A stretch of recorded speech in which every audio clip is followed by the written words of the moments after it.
The second thing, it's always intended to be loving towards you and to create a loving outcome. Right. So if you ever get information that this might not create a loving outcome, that's your brain thinking. Right. So go back to your first one. This is the second thing. Okay.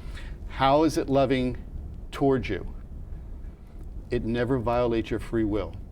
Okay. It will never force you into following what it's telling you to do. It will always give you the freedom to choose for yourself. Okay. And so, and then the last thing, it'll resonate here with you. You'll say, I just know this to be true. You'll say, I sense this to be true. I resonate with this and true. Can I just talk about this for a second? Yeah, I want to talk about this because how does somebody know for you, is this a actual physical sensation? How do I know? And yet you've had that moment where you just know something to be true. And that's what I mean about, and so can I just say that? Like everybody has these moments where you go, I don't know how. That means I have no reasons to back this up. Yeah. But I know this is true. Correct. I know something's wrong with my child. I know somebody's going to pass in my family. I know I'm not going to get the job, or I know I am. Or I know I need to leave my job or leave this situation, right? I know this job is going to be better for this. Yeah. But I'll make more money out of this job, so therefore I'm going to side with this. That's reasons. Right. So your brain always enforces what it's guiding you to do and backs it up with reasonings that might not be true. Your spirit says, I don't have reasons, I just know this to be true. Listen to me. I'm not going to try to convince you of anything. Either you listen to my voice and respect it, or you don't. Right. And if you respect my voice, I promise you, your life will change for the better. Don't doubt what I'm capable of doing in your life. Yeah. And so, the last thing, you'll feel a sense of harmony, a unity. Whereas your brain, if you think, you'll always feel alone. Yes. You'll feel abandoned, like you're doing life on your own, nobody can help me, I hope this works out. Here, you'll feel a sense of unity and harmony that you're not doing life by yourself anymore, that you're actually being guided, and your job is not to make a choice, but to accept its invitation to follow what it wants you to do. Okay. That's it. But once you start to shift and become aware of these moments, ask yourself, one, was it inspired to me from an outside source? Was it not inspired with my head? It wasn't something I was thinking about. It didn't come from me. It came from an outside source. You check the box, yes. Did it violate my free will because I still have the freedom to choose for myself? Yep, check that box. Is it intended to produce a loving outcome within myself or for me, or is it going to produce a loving outcome when it comes to other people? Yes, check that box. And then keep on going right down, do I feel like I'm in harmony? Do I feel like I'm being helped in some way? That's what love represents, spiritual help. You're being helped. So you say, yes, I feel like I'm in harmony, I'm being helped. There's a togetherness, a oneness. After a while, all those steps will create an essence that really quickly you'll pick right up. Now I pick it right up, it's with me all the time. Yeah. So there is no more debate. Now in the beginning, you can expect this. Uh-oh. Okay, this is getting juicy. In the beginning, when you first do this and expect this to happen, and this is a good sign, remember your brain is going to come in and go, that's a bunch of nonsense, none of it's true, you're not really talking to anybody in spirit, it doesn't exist, you're making it's going to come up with reasons to create a fear inside of you. So fear, anytime, if I can say, anytime you fear have is that yes, another good indicator. Yeah. If you get a fear, if you get an indication that you have a fearfulness, your brain is creating or triggering a reasoning of fear to contradict this first information, that's a good sign that the first one was your spirit, because it always comes second, and it usually uses a reason of fear to talk you out of something, because it's successful at doing it. Right. Yes. I have had more of these experiences in my life than I can count. Yes. I mean, when I had this corporate job, that's how I know your wife. Yes. She's still there. But I knew it was making me sick, and I knew I needed to leave, and I had a brilliant package there. would have set me up for life. Correct. Financially, right?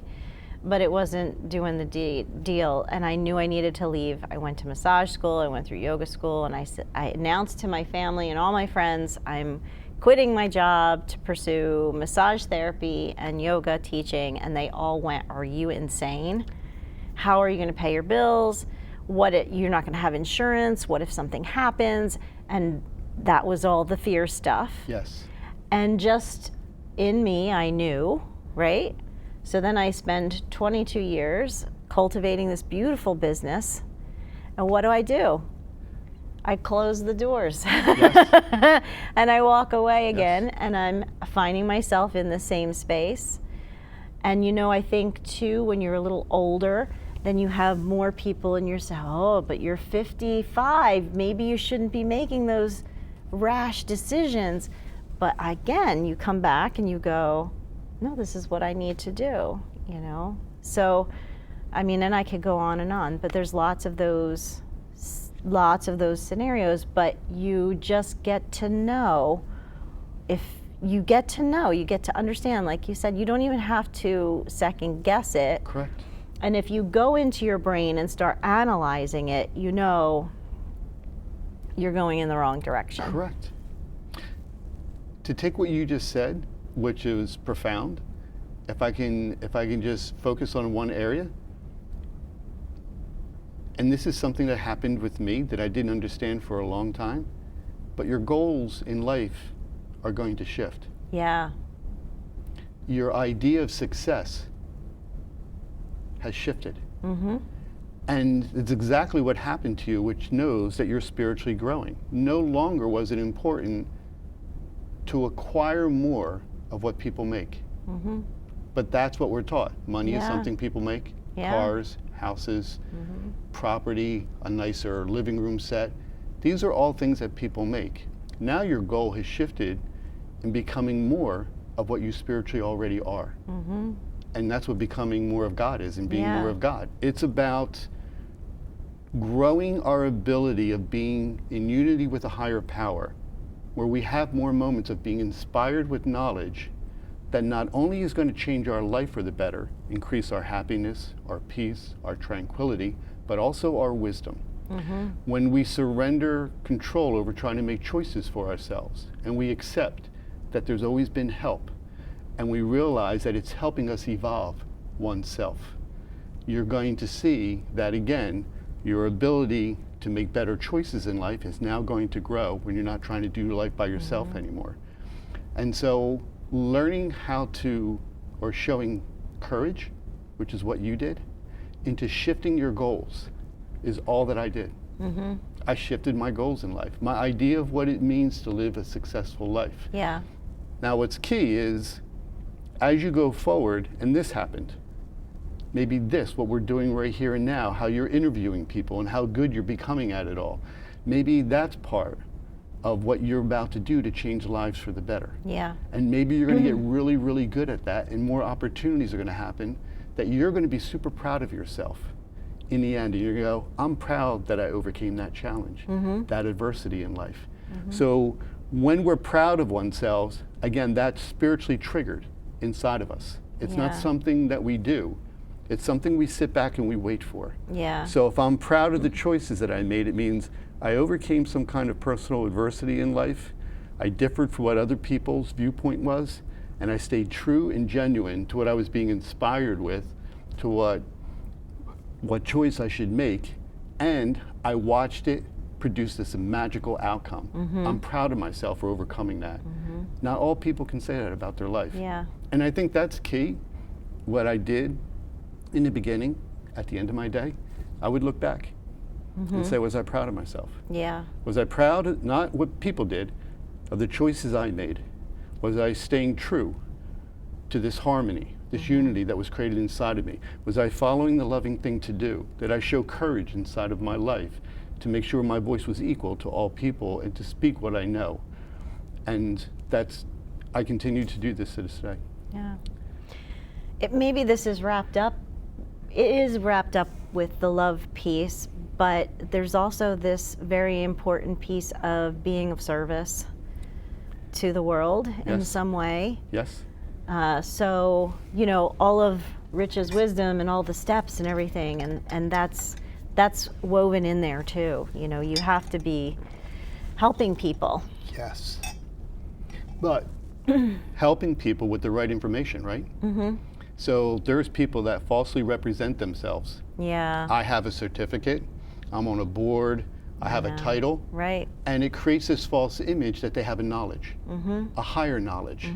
And we watch people in our society all the time with huge titles, famous, very socially media welcomed, accepted, and we watch people, and you watch the choices that they make, and they don't have the wisdom to go along with that professional title or that certificate. We've all seen these people disintegrating in front of Correct. us, right? So now, what I've learned is that let's do our work first. Let's change ourselves. Yeah. Let's not try to change other people or falsely influence people to like us. Let's have an organic approach Right. to it all. Let people just freely decide for themselves whether or not our voice has matured enough, has reached a level of higher wisdom where people just naturally want to listen to what we have to say. Yeah. That's the greatest way of knowing whether you're speaking God or not. And so that's what I looked at. Like, we can't change people, but we can inspire people by changing ourselves Right. and helping them at that point change themselves. And that's Yeah. what you'll be proud of, changing Right. yourself. I love how we started talking about mediumship and how that helps people, you know, getting closure or knowing their loved ones are feeling good, and we come around to this being really about self-love. Correct. And the true healing is healing within ourselves. Correct. So it's a big circle that we kind of came to today. But in that healing module, you know, this is something you found out for yourself, and now that you're sharing this with other people through your galleries, and that's your opportunity. It's your ministry. It's my ministry. It's your ministry. That's where you're getting in front of people and you're able to share what you have learned so that they can heal within them. And so there's so much packed into what we're talking about today. And that's for now, because there's changes coming up. Always, Yes. always, because once you step in, things just expand. 100%. And it's not even something, again, you know, when I tell people all the time, I never wanted to do any of this. Yeah, I still don't want to do it. But there's a difference between what you spiritually need and what you mentally want. And so I spiritually need to do this. yeah, And so in that way, if you're aligned properly, and if you're properly connected, if all that's true, life's about progression. And it's about expanding what you spiritually already are. yeah, And so as my words expand, the wisdom of being able to speak in a more enlightening way to people, to show people how we're purposely designed to be physically different, but purposely designed to be spiritually equal. And focusing on that spiritual equalness or equality within ourselves, helping people understand their own abilities and how they can grow themselves to have the rewards, not of trying to acquire more of what people make, but have the rewards of what we spiritually already are. Increased levels of happiness, of unity, of harmony in our family, of peacefulness, of tranquility, but also making wiser choices that produce more loving outcomes for other people. yeah. That's the key to a whole better world. And so that's what I see myself moving into, speaking more. Yeah. And getting away from the mediumship and getting away from, you know, those kind of events right now, but Right. doing more public speaking, more mentorship for people, and giving programs or offering programs about that. And then we'll see if it organically grows like the mediumship has Yeah, done. yeah. I mean, there's always going to be a piece of the population that are going to want that. So I hope you don't give it up completely, but maybe also some other people will learn from what you're saying Correct. and develop their abilities. Correct. People will develop their own abilities so that their need to go to somebody else for that validation won't be there. Correct. Right? That's that's really the full circle healing, right? Come back Correct. to your own connection, and then I'm not coming to anyone else for that knowledge. Correct. It's already here within me, and I already have the ability to connect. And again, a difference between your mental intelligence and spiritual intelligence. Whenever I was mentally thinking in life, I noticed that a lot of my goals had to do with me proving I was better than other people. Yeah. Smarter, more intelligent, I made better choices than other people. Always comparing myself. Mm-hmm. From a spiritual viewpoint, from a spiritual perspective, from a spiritual philosophy, it's now about empowering people to become greater than whatever you achieved for yourself. Yeah. Helping people to become more of what you actually are. Right. And then empowering them to teach someone else to become better than them. Mm-hmm. And then let that keep on going on.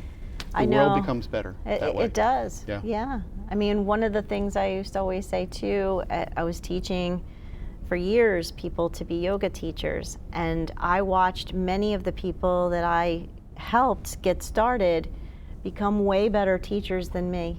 Yes. And I took that as a win, right? Outstanding. Right, because Outstanding. something that I was able to help get the ball rolling for them, they took it and they ran with it, and they really, became great. And I would have people come back to me sometimes. The ego always would pick up a little bit. Someone would say, well, you're a good teacher, but this other person? And I would go, wait a minute. Right? But okay, let them have it. It's all good, right? Because it's all look, as long as we're all doing what we're supposed to be doing to help Correct. make the world a better place, to help people heal, to help us all find that unity and that cohesiveness together, it's all good. 100%. It's all good. 100%. Doesn't matter who did what. 100%. 100%. Just be a part of that. So, yeah. Well, there's so much more I could ask you. I feel like I don't want to go back into a lot of the mediumship things. Like, I could ask you, do you get tired at the end of these things, and but I don't think we need to really go there. Is there anything you want to share? About the mediumship? About any of the pieces we're talking about, really. To focus on not looking at things as most people teach us, where there's mediumship, there's medical intuition, there's Akashic records. Oh, yeah. Yeah. All these things. Yes. So you break them up into separate abilities as if only certain abilities are achievable for each person. Yeah. So I started off in such a way where I was talking to what I consider to be, or communicating with a higher power, having a God conversation. Mm-hmm. Everybody can do this. Yeah. And so it's just a term I use about a God conversation, meaning you're being inspired with knowledge that's not first stored in your human self. It's not in your brain, it's not in your spirit, it's outside of you. It's coming from a higher power that's always based on the truth. That healing process of learning a philosophy that's based on love helped me deliver my words differently than I was before, which produced a different outcome. It helped me walk a slower pace in life, one where I was enjoying the pace more, but then getting an explanation of triggering that response of enjoyment inside of me. Like, that was something that God created. Yeah. So learning how, when I respond to certain situations naturally, how much of an education is in that personal experience of how I respond. So learning it all for the first year and a half, it gave me a great foundation of being able to see myself from a spiritual point of view, a spiritual perspective, a philosophy, knowing the different reward systems that happens with our spirit, and shifting towards a different goal in life, becoming more of what I already am, spiritually already am. Then, without me wanting it, a shift in the communication grew, and I started seeing medical imbalances in people. Yeah. So I spent a year and a half doing events just to see if it was true, putting myself in a position in front of a group of people that I've never met before, and saying, you had an operation here, you had this kidney removed, there's something wrong with your brain here, and then validating it all. And then cures for it all. And be able to see people being inspired with cures on how to make this all better. But not all the time. Probably 60, 70% of the time, the cures I got inspired with So then that told me is my interpretation of what's being shared with me has to get better. So I get to interpret, and it's my interpretation that has to grow. And then the communication shifted into being able to see future events, seeing past lives into people, and I just did free readings again for people just to see if it was all true, and then it went into talking to people on the other side. So it's a communication that evolved. It's the same communication that I started off with, it just evolved and expanded to include other things. I think the name you go by is expanding the presence. Right? That's how it started. Expand the presence of God within you. Become more of what you already are, 100%.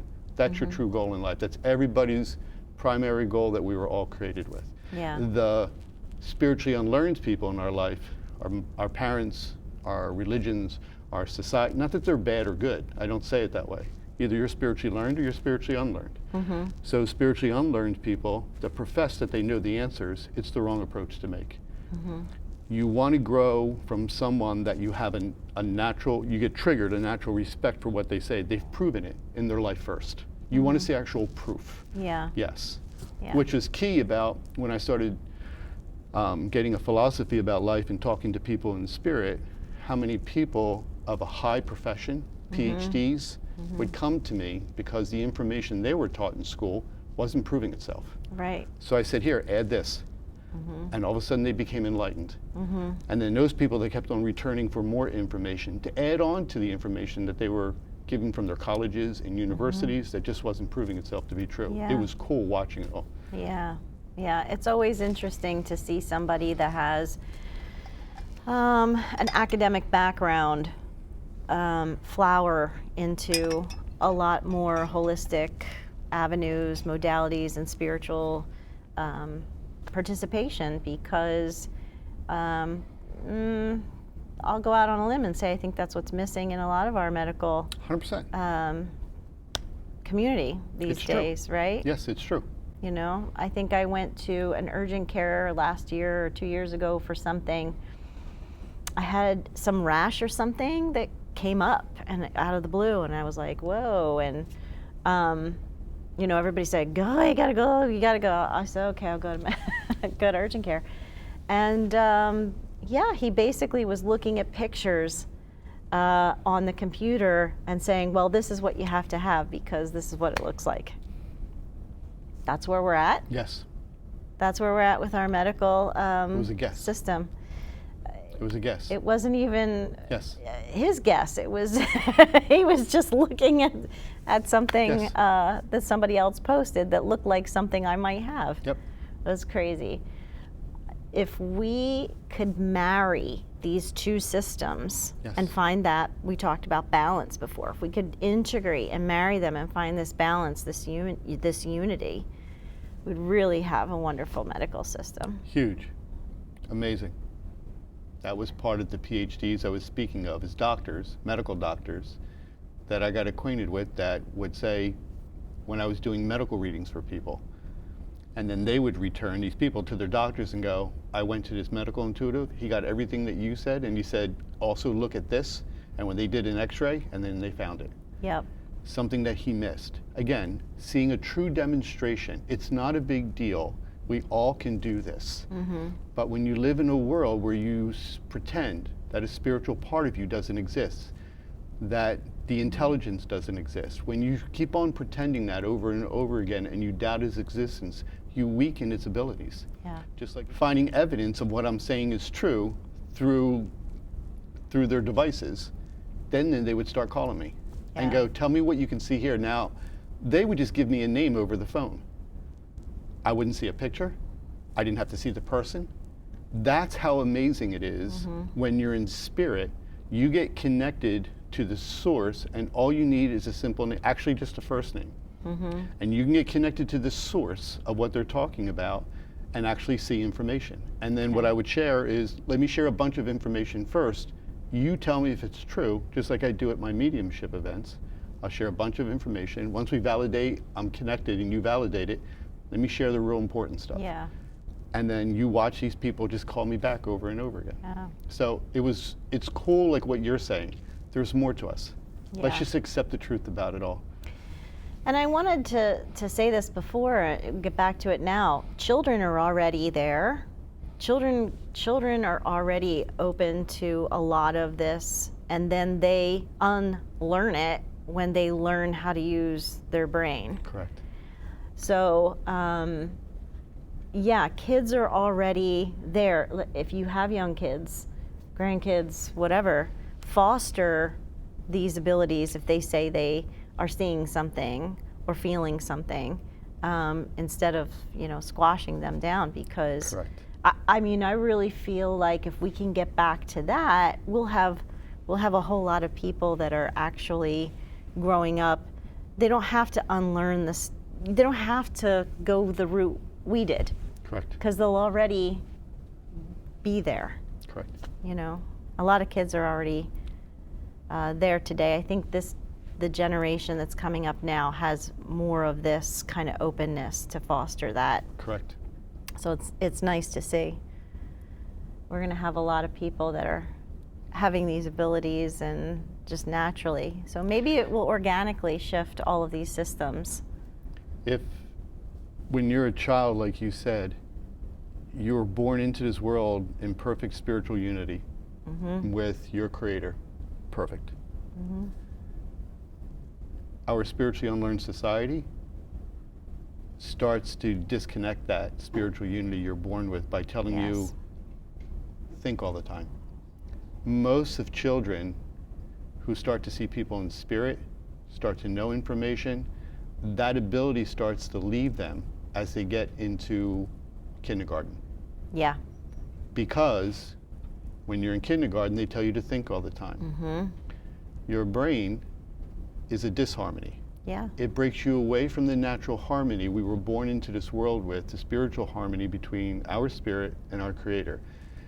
And when it enters the picture and your spirit turns to your brain and says, oh, they're telling me you're the superior one, not here. Right. And your brain says, yes, I am, and lies to you. Right. Listen to everything that I say. And all of a sudden you break the harmony, and that's when you start to feel alone in life, because that power that took you into this world, that gave you life, you're no longer considering it the power to move your life forward. Right. So expand that presence, open yourself up to your abilities, heal within you, all these things that we're talking about with my good friend Rich today. Thank you. I feel like, just simple philosophies, but they're deep. And there are ways that we can all create a harmonious life for ourselves and the planet. So thank you for all of what we've shared together today and with our audience, Rich. Thank you. And I will definitely leave a little information about how you can connect with Rich in the future. But I think what you're talking about is look at any source for that wisdom piece, get the information, the knowledge down, and then just start to open and expand, right? All right. Thanks, Rich. Thank you so much.